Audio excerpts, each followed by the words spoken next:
დღეს მერიასთან გორგილაძის 118 ნომერში მცხოვრებლებიც შეიკრიბნენ მათ მოთხოვნის ადრესატი საკრებულოს თავმჯდომარე ირაკლი ჩავლეიშვილი იყო.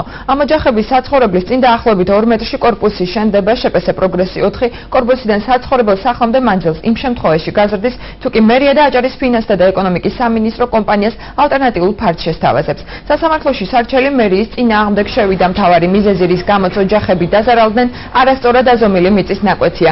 სამუშაოები კანონის სრული დაცვით მიმდინარეობს, განაცხადა რამდენიმე დღის წინ მთავარმა არქიტექტორმა. გიორგი რამიშულმა საჭირო დარჩა თვალა იმ ადამიანებისთვის ანგარიშის გაწევა, რომლებსაც კანონიერი, მაგრამ უსამართლო გადაწყვეტილების მიზეზით საცხოვრებელი პირობები შეეზღუდათ. ირაკლი ჩავლეიშვილი კი ბაქოში იმყოფება. თემის დეტალები მომდევნო გამოშვებაში.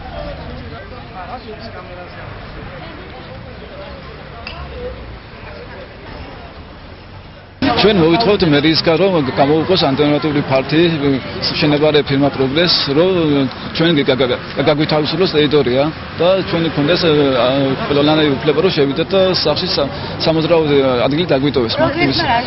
პროგრესი ოთხმა დღეს შემოგთავაზა ასეთი რამ, თუ მერია იქნება თანახმობა და გამოგვიყოს ალტერნატიული ადგილს რომ სახლი უკან მივწიოთ და ფარდს დაგვიმატებს, ჩვენო მაგალითად თანახმობა ვიქნებით და არანაირ პრობლემას არ შეგვიძლია არანაირად. ჩავლეიშვილიდან გვაქვს ესეთი მოთხოვნა.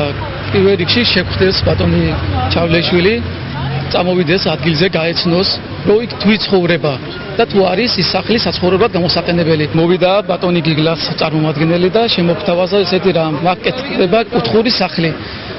და შეგთხოვა რომ დაგვეხმარეთ მერიასთან, მერიას მიმართოთ პროექტის მოგცეს ნებართვა, რომ ის კუთხური სახლი შეივსოს და დაგაკმაყოფილეთ თქვენ სამ შემთხვევაში თუ არა და განაცხადა რომ წადით და იდავეთ სასამართლოში.